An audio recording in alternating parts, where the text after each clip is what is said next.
स्वागत है आप सभी लोगों का हमारे परीक्षा बाज के यूट्यूब चैनल पे। जैसे कि आप देख ही रहे थे, मेरी टैक्सेस के ऊपर जो है इस टाइम पे क्लासेस आपको रिकॉर्डेड मिल रही होंगी। अब जो है उसी टैक्स पे हम आगे बात करते हैं। लास्ट टाइम पे हमने डायरेक्ट टैक्सेस वगैरह सब कुछ पूरे देख लिए हैं, डायरेक्ट और इनडायरेक्ट में क्या डिफरेंसेस होते हैं वो सब भी देख लिए हैं, और इम्पैक्ट और इंसिडेंट्स की भी हमने बात कर ली है। तो जो हमारा इनडायरेक्ट टैक्स है वो एक टैक्स शिफ्टिंग का एग्जाम्पल है कि टैक्स किसी और को फाइल करना है लेकिन दे कोई और रहा है। मतलब टैक्स जो है हमारे बिजनेसमैन को फाइल करना है और लिया किससे जाएगा, हम कंज्यूमर से। तो टैक्स जो है वो शिफ्ट होता है एक दूसरे से। अब हम बात करते हैं कि इनडायरेक्ट टैक्सेस, जो कि एक सबसे पहले हम बात करते हैं गुड्स एंड सर्विसेज टैक्स। पहले तो बहुत सारे टैक्सेस थे, अब सबको मिला के जो कर दिया गया वो गुड एंड सर्विसेज टैक्स कर दिया। अब इनडायरेक्ट टैक्स की बात करें हम, तो इनडायरेक्ट टैक्स जो है डिपार्टमेंट ऑफ रेवेन्यू वो कलेक्ट करता है। उसमें भी central board of indirect taxes and custom ये कलेक्ट करता है 2018 से। इससे पहले हर एक का अलग अलग था, जैसे एक्साइज ड्यूटी वाला वो सब चीज़ें थी, लेकिन अब central board of indirect taxes and custom जो है वो इसको 2018 से आ गए, तो वो जो है इसको कलेक्ट करते हैं। अब अगर हम बात करें जीएसटी, जो कि सारे जो हैं टैक्सेस को मिला के एक टैक्स बनाया गया है, जो कि है GST, goods and services tax. क्योंकि इनडायरेक्ट टैक्स जो है ना वो गुड्स एंड सर्विसेज पे ही लगता है, तो ये एक गुड एंड सर्विसेज टैक्स है। अब सबसे पहले ये कैसे आया, क्या रहा, इसका जो सबसे पहले प्रपोजल दिया था वो एक विजय केलकार कमेटी थी, उन्होंने दिया था ईयर 2000 में। तो सबसे पहले प्रपोजल जो आया था ईयर 2000 में विजय केलकार कमेटी के थ्रू आया था। फिर इसका एक डिस्कशन पेपर वगैरह भी आया था जो कि 2009 में हुआ था, वो एक एम्पावर्ड कमेटी वगैरह से जो है बन के जो है पार्लियामेंट में इसके लिए आया था डिस्कशन पेपर। फिर 2011 में ये जो है पार्लियामेंट में इंट्रोड्यूस किया गया एज 115 कॉन्स्टिट्यूशनल बिल के थ्रू, 115 कॉन्स्टिट्यूशनल अमेंडमेंट बिल के थ्रू जो है ये इंट्रोड्यूस किया गया सबसे पहले पार्लियामेंट पे। इस पर डिस्कशंस हुए, सब कुछ हुआ। फिर उस टाइम पे ये चीज़ें नहीं हो पाई, फिर से जो है 2014 में जो है ये फिर से इंट्रोड्यूस हुआ एज 122 कॉन्स्टिट्यूशनल अमेंडमेंट बिल के थ्रू। तो उसके बाद 2014 पे इस पर डिस्कशंस हुआ, सब कुछ हुआ। फिर मई 2015 में इसको पास कर दिया गया लोकसभा में। फिर अगस्त 2016 में इसको राज्यसभा से भी पास कर दिया गया। देन प्रेसिडेंट का इसमें मोहर लग गई, फिर ये हो गया पास 8 सितंबर 2016। 8 सितंबर 2016 को ये जो है जो पास हो गया हमारा, और ये 101 कॉन्स्टिट्यूशनल अमेंडमेंट एक्ट के थ्रू जो है 2016 के थ्रू ये जो है लागू कर दिया गया था। अब हम इसकी बात करें कि क्या है। अब ये जो हम पहले सबसे पहले बात करते हैं, ये जो है यूनियन फाइनेंस मिनिस्टर जो है इसको रिप्रेजेंट करते हैं, सारी चीज़ें रहती हैं। इसके ऊपर बहुत सारे आर्टिकल्स हुए, अब एक एक करके उस पर पूरा डिस्कस करेंगे। सबसे पहले क्या है कि ये जो है एक सिंगल यूनिफाइड टैक्स सिस्टम है, जिसमें जो है सारी चीज़ें जो कंबाइन करके जो है एक टैक्स बनाया गया। मतलब इसमें जो है सारे इनडायरेक्ट टैक्सेस वगैरह जैसे एक्साइज, सर्विस टैक्स वगैरह, एंटरटेनमेंट टैक्स, ये सारी चीज़ें कंसोलिडेट करके एक कर किया गया। ये देखिए जैसे 2014 में ये इंट्रोड्यूस किया गया था 122वें अमेंडमेंट बिल के थ्रू। तो उसके बाद इस पे जो है डिस्कशंस वगैरह हुए, सब कुछ हुआ। फिर ये सितंबर 2016 में इसको पास कर दिया गया। 8 सितंबर 2016 को ये जो है पास कर दिया गया, और क्या बन गया, ये 101 अमेंडमेंट एक्ट जो है ये बन गया। यानी 2016 में फिर ये जो है पास हुआ था। फिर इसके बाद क्या हुआ था, एक जीएसटी काउंसिल बनाई गई थी। अब देखिए इसमें शायद लिखा भी हो, हाँ कुछ आर्टिकल्स का मैंने इसमें डिस्क्रिप्शन दिया है। इसके लिए जो है जीएसटी काउंसिल बनाई गई थी, प्रेसिडेंट ने एक जीएसटी काउंसिल बनाई थी। उसका जो हेड जो होंगे वो यूनियन फाइनेंस मिनिस्टर जो होंगे उसको रिप्रेजेंट करेंगे, जो कि है मतलब आप देखोगे सारे स्टेट्स और यूटीज़ वगैरह से भी जो है यूनियन फाइनेंस मिनिस्टर जो है, मतलब आप देखोगे एक यूनियन फाइनेंस मिनिस्टर जिसको पूरा रिप्रेजेंट करेंगे ऑल स्टेट्स और यूटीज़ वगैरह को, जिसके लिए क्या क्या लागू किया जाएगा, क्या क्या चीज़ें होंगी। फिर सबसे पहले जो है इसको मतलब ये जो था 1 जुलाई 2017, अभी डेट्स इतनी इंपॉर्टेंट नहीं रह गई क्योंकि इसको लागू हुए काफ़ी टाइम हो चुका था। तो जीएसटी लॉज वगैरह जो है इंप्लीमेंट किया गया। इस पे जो है स्लैब बना था जिसमें 5, 12, 18 और 28 ये कुछ परसेंटेज वगैरह जो है डिसाइड किए गए थे जीएसटी के, जो ये बना था। फिर एक जीएसटी एन बना था, जिसे GST goods and services tax network बना था। वो नेटवर्क जो था ना, वो पूरा क्या था, मतलब फाइलिंग वगैरह उन सब चीज़ों में, और जो कैसे क्या क्या चीज़ें जो हैं जो है मतलब कैसे क्या प्रॉब्लम्स आ रही हैं वो सब चीज़ें, और जो लोग नहीं भर रहे हैं उन लोगों को पकड़ने और इन सब चीज़ों के लिए वो एक नेटवर्क बनाया गया पूरा। उसके बाद जो है कई जो है स्टेट्स को कंपनसेशन भी स्टार्टिंग में दिया गया कि भैया आपको जो है अभी एक नया लेके आएंगे तो आपको जो है प्रॉब्लम्स होंगी, आपको इतना रेवेन्यू जनरेट नहीं होगा, तो स्टार्टिंग में आपको इस पे कंपनसेट भी किया जाएगा। जैसे फर्स्ट 3 इयर्स के लिए जो है 100% किया गया था, फिर 4th ईयर में फिर 75%, फिर 5th ईयर में जो है 50% पे। अब कुछ आर्टिकल्स जैसे इसमें देखते हैं, जैसे 246 में states have the power to tax goods and services, मतलब गवर्नमेंट के पास जो पावर है वो है कि मतलब गुड्स एंड सर्विसेज पे वो टैक्स लगा सकते हैं, वो आर्टिकल 246A में दिया गया। 279 में जीएसटी काउंसिल, जब भी मैंने बात करी जीएसटी काउंसिल, जो कि form by president to administer and govern GST, its chairman was union finance minister of India with ministers nominated by the state government and its members. तो यूनियन फाइनेंस मिनिस्टर जो है इनके head रहेंगे, और उसके अलावा हर स्टेट्स एंड यूटी वगैरह से लोगों को जो है नॉमिनेट किया जाएगा, एंड वो भी इसके मेंबर्स रहेंगे। अब the council is devised in such a way that the center will have 1/3 voting power and state will have 2/3 voting power. Decision are taken by 3/4 majority, और ये क्या चीज पे हुआ, 1 nation 1 tax, मतलब एक हमारा भारत तो एक उसी में एक ही टैक्स होगा। तो ये चीज़ काफ़ी अच्छी थी, क्योंकि मतलब इससे पहले कितने तरीके के टैक्स थे, लोग उसी में परेशान हो जाते हैं, हर जगह अलग अलग टैक्सेस देखने को मिलते थे, सारी चीज़ें रहती थी। अब जो है एक देश तो एक ही हमारा टैक्स। अब अगर जैसे अगर देखें तो इसकी डेफिनेशंस वगैरह जो आई थी वो एक आई थी आर्टिकल नंबर 366 में, एक आर्टिकल था, मतलब 366 में कुछ डेफिनेशंस वगैरह थी। आर्टिकल नंबर जो है 286 में जो है इसके ऊपर जो रिस्ट्रिक्शंस वगैरह कुछ लगाई गई थी इम्पोजिशन पे, तो वो सारी चीज़ें इसमें देखनी थी। अब एक जैसे इस तरीके से काफ़ी सारे आर्टिकल्स हैं, आप उसमें पॉलिटी में भी देखोगे, एक 269A में है आर्टिकल में, उसमें जितने भी देखा गया था कि जितने कलेक्शन किया जाता है इंटर स्टेट वाला, अगर आप देखेंगे 3 तरीके के जीएसटी होंगे, एक सेंटर का, एक स्टेट का, और एक इंटर स्टेट जीएसटी वाला भी होगा। उसके अलावा 246A मैंने अभी आपको बताया ही, और 279 वाला में जो है जो है आपको जो होगा जीएसटी काउंसिल वाला बनेगी। इसके अलावा एक एंटी प्रॉफिटरिंग मेजर्स के थ्रू एक जो है नेशनल एंटी प्रॉफिटरिंग अथॉरिटी बनाई गई थी, NAA, जो कि जो भी अनफेयर चीज़ें हो रही हैं, मतलब कोई भी कंप्लेन करना चाहो तो आप इसको कंप्लेन करोगे, और कुछ भी अनफेयर आपको दिख रहा है सब चीज़ें हैं तो वो उसको सॉल्व करेंगे। अब इसके बारे में और सब चीज़ें भी देखते हैं। GST is paid by the consumer but it is remitted to the government by the business. वही जो चीज़ मैंने आपको बताई थी, इनडायरेक्ट टैक्स है तो इसका इम्पैक्ट और इंसिडेंस अलग अलग होता है। टैक्स को शिफ्ट किया जाता है, बिजनेसमैन जो है वो आगे शिफ्ट करेगा कंज्यूमर में, क्योंकि ये कंज्यूमर से लिया जाएगा। GST rates to be mutually decided, ये देखिए 3 तरीके के, सेंट्रल, ये जीएसटी, ये सेंट्रल, ये स्टेट, और ये इंटर स्टेट।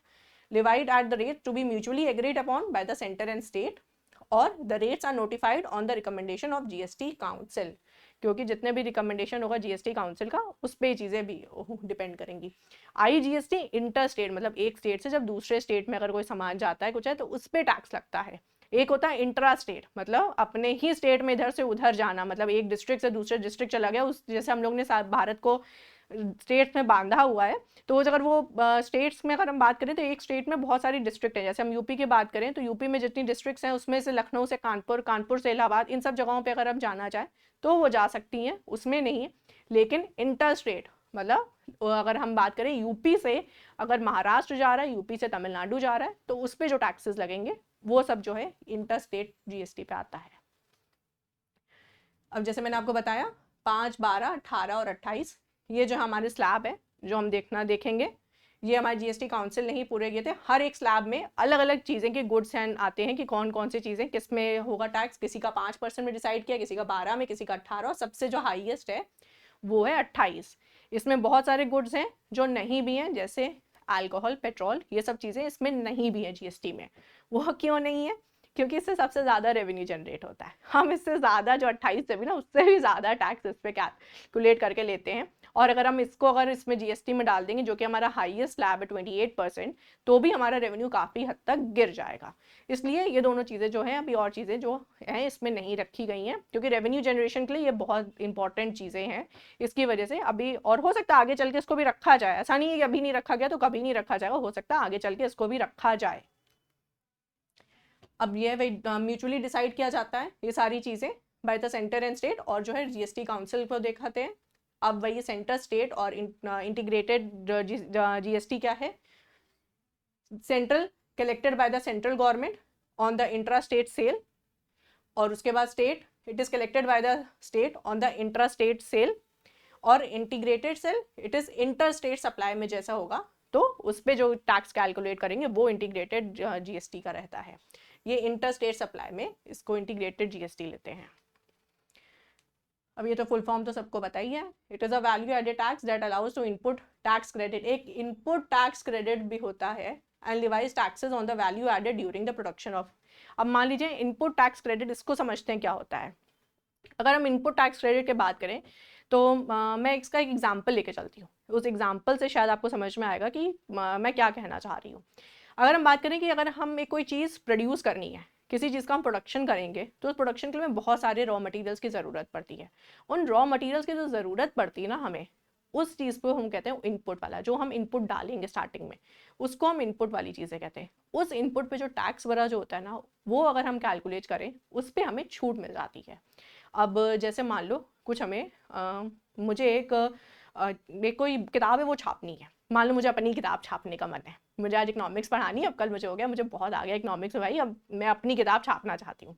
उस किताब को छापने के लिए क्या चीज़ें रहेंगी, मैं कहीं से पहले वो प्रिंटर आएगा, उस प्रिंटर के लिए वो इंक आएगी, उस इंक के लिए फिर वो पेजेस आएंगे। अब कोई ज़रूरी तो है नहीं कि वो सारी चीज़ें मुझे अपने यहीं पे घर पे कहीं पे आसपास मिल जाए, कई चीज़ें हो सकती हैं मुझे बाहर से सस्ती मिल रही होंगी तो मैं बाहर से मंगवा लूँगी। उस पर जो टैक्स वगैरह जो मुझे स्टार्टिंग में पे करूँगी ना मैं, उन सब चीज़ों पर मुझे छूट मिलेगी।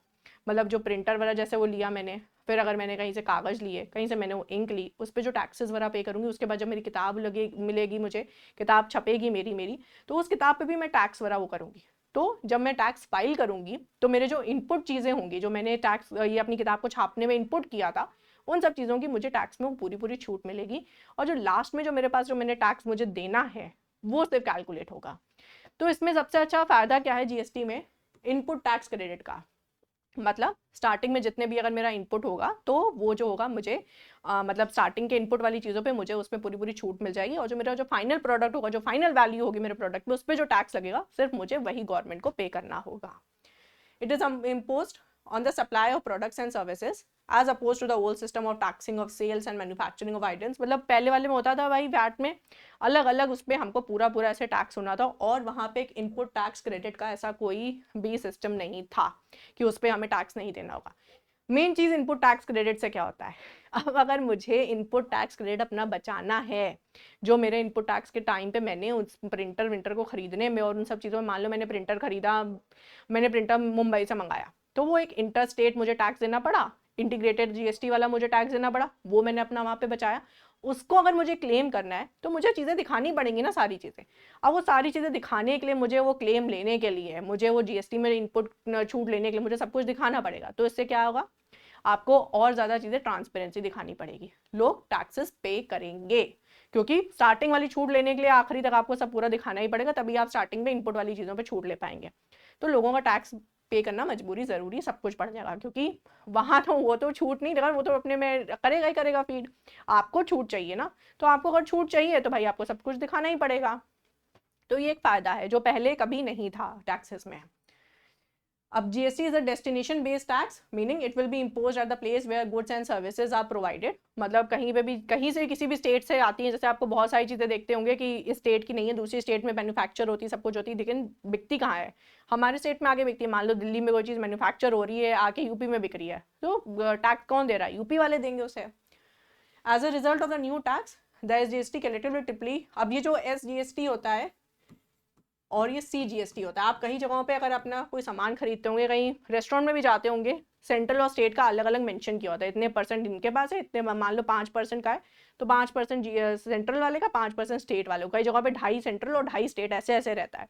तो ये चीज़ें क्या हैं, मतलब ये दोनों इक्वली ऐसे ही डिवाइड हो गई, अपने आप दोनों को अपना अपना जीएसटी से पैसा मिल गया, स्टेट को अलग सेंट्रल को अलग। अब वही स्टेट वो degrade on the central and state का जीएसटी वगैरह, उन सब चीज़ों पे GST is already been imposed on all the products and services with exception और alcohol. Which is not good for human consumption, लेकिन सब करते हैं। लेकिन हाँ, उस पर अच्छा खासा हमें जीएसटी पे रिटर्न्स मिलते हैं, सब कुछ रहता है, रेवेन्यू अच्छा होता है। इसकी वजह से इन सब चीज़ों पे अभी जीएसटी नहीं लगाया, पेट्रोलियम प्रोडक्ट्स पे नहीं लगाया है। आगे चल के लग भी सकता है, ऐसा नहीं है कि आगे नहीं लगेगा, लेकिन लग सकता है। Import and goods of interstate such as they will be subject to IGST, वही मैंने अभी आपको बताया। इंटरस्टेट वाले में अगर होगा तो भी वो जीएसटी वो लगता है। GST council would be shared platform with representation from both to the federal government and the states, मतलब वही चीज़ है कि मतलब स्टेट गवर्नमेंट और सेंट्रल गवर्नमेंट दोनों का ही उसमें हाथ रहेगा जीएसटी में। अब रिफॉर्म्स वाला क्या है, इससे क्या हमें अच्छा मिला कि मतलब जीएसटी आने से क्या क्या रिफॉर्म्स देखने को मिले। एक कॉमन नेशनल मार्केट देखने को मिली हमें, उसकी वजह से सारे टैक्सेस जो है एक हो गए। इसके वजह से जो कैस्केडिंग इफेक्ट है, कैस्केडिंग मतलब जो जैसे आप देखते हैं डबल टैक्सेशन हो जाता था पहले में, मतलब एक ही चीज़ पे वो भी टैक्स दे रहा है, दूसरा भी टैक्स दे रहा है, वो चीज़ नहीं। जैसे अभी मैंने आपको इनपुट वाली चीज़ बताई, तो उस इनपुट मटेरियल पे दो लोगों का टैक्सेस नहीं लेगा, मुझे उसमें छूट मिलेगी क्योंकि वो मेरे लिए इनपुट प्रोडक्ट, लेकिन दूसरे के लिए वो फाइनल प्रोडक्ट होगा, तो वो टैक्स दे रहा है लेकिन मुझे नहीं देने की जरूरत पड़ेगी। तो ये डबल टैक्सेशन वाली चीज़ जो है वो इससे खत्म हुई। टैक्स बर्डन लोगों पे कम हुआ, क्योंकि भाई डबल वाली चीज़ें खत्म होंगी तो टैक्स बर्डन कम होगा, और कंज्यूमर के पॉइंट ऑफ व्यू से भी देखेंगे तो हमारे लिए टैक्स बर्डन कम हुआ। इंडियन मार्केट और कॉम्पिटेटिव हुई, और मतलब कंपटीशन वरा है डोमेस्टिक वरा से अगर हम देखें तो काफ़ी ज़्यादा कॉम्पिटेटिव मार्केट हमें फिर देखने को मिलेगी, क्योंकि लोगों के बीच में मतलब अब जो है न्यूट्रल हो गया सबके लिए, इनपुट टैक्सेस वरा जो है सारी चीज़ें सबके लिए बराबर हो गई हैं, तो वो हमें सब कुछ बराबर ऐसे देखने को मिलेगा। कॉम्पिटिशन वरा ये ईजियर है एडमिनिस्टर करने के लिए, भरना बहुत आसान है, सारी चीज़ें ऑनलाइन हो चुकी हैं सारी चीज़ें, और गवर्नमेंट के लिए भी बहुत आसान है एडमिनिस्टर करना, कि मतलब भैया हम पूरा जो सोर्स है उसका पूरा वो लिंक जो है निकाल सकेंगे, तो एडमिनिस्टर करना भी बहुत आसान हो गया, क्योंकि जितनी कम इन्वॉल्वमेंट रहेगी उतनी आसानी से हम उसको एडमिनिस्टर कर पाएंगे। एडवांटेजेस, गवर्नमेंट को क्या एडवांटेज हुआ, एक यूनिफाइड मार्केट मिल गई, एक ही मार्केट हमें मिल गई।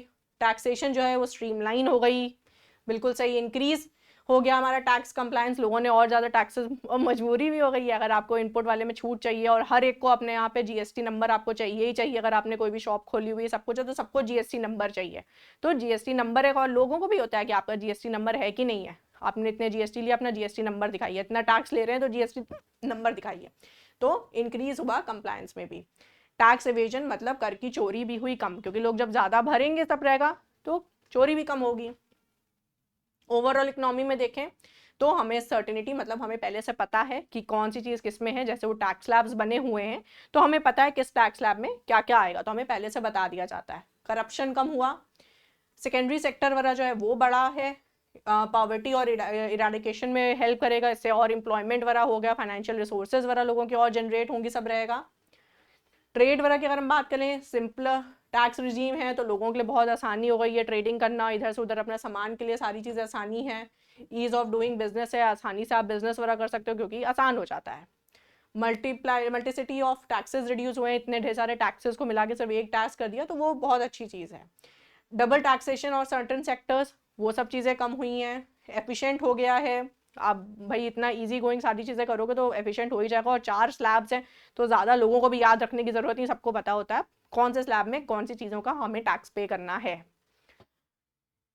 Are products more competitive in international market, simplified and automated procedure, क्योंकि अब आराम से रिटर्न और रिफंड्स वगैरह भी बहुत आराम से सब मिल जाते हैं, पेमेंट्स वगैरह सब बहुत आराम से हो जाती हैं, टैक्स बर्डन वगैरह कम हुआ है, तो ये सब चीज़ें बहुत अच्छी देखने को मिली। कंज्यूमर्स में देखें तो प्राइसेस हमारे लिए ट्रांसपेरेंट हो गए, प्राइस रिड्यूस हो गया है, पावर्टी इरेडिकेशन में इसमें हेल्प करी है, एम्प्लॉयमेंट वगैरह और लोगों को मिला है, फाइनेंशियल रिसोर्सेज लोगों की बढ़ गई हैं, सब चीज़ें, तो ये सब चीज़ें हमें फ़ायदा देखने को मिलता है इसमें।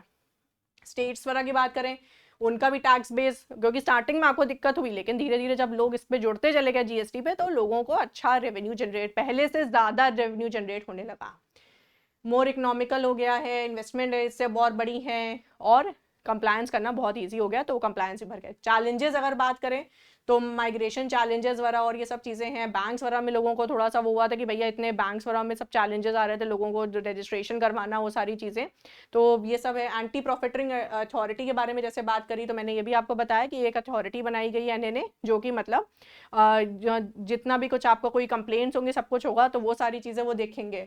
एडवांटेजेस वही है, रिमूव द कैस्केडिंग इफेक्ट, अभी जो मैंने आपको बताया कि इफेक्ट जो है उसका भी कम हो जाएगा, कि मतलब आपको डबल टैक्सेशन और ये सारी चीज़ें आपको नहीं देखने को मिलेगी।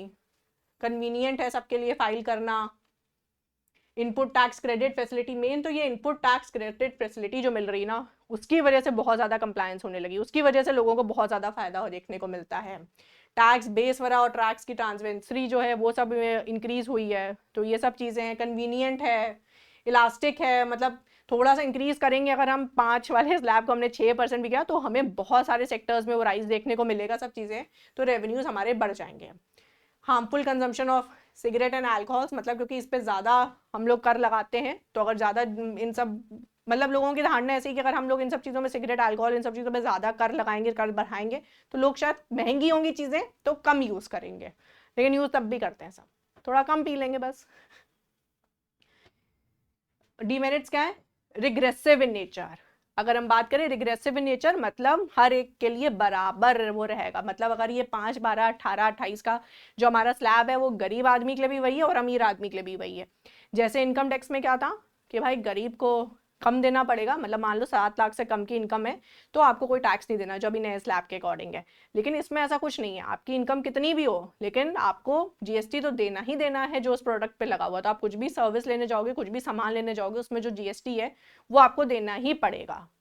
तो रिग्रेसिव इन नेचर है इसीलिए क्योंकि गरीब अमीर सबको वो देना पड़ा। गरीब आदमी वो चीज़ें ज़्यादा भारी पड़ेंगी। मान लो मेरी आय महीने की 10,000 रुपये है, अब अगर मैं जीएसटी वगैरह हर जगह पे देने लग जाऊंगी, मैं अगर इनकम टैक्स नहीं देती हूँ लेकिन मुझे जीएसटी हर जगह देना है, तो मेरे तो मजबूरी है ना।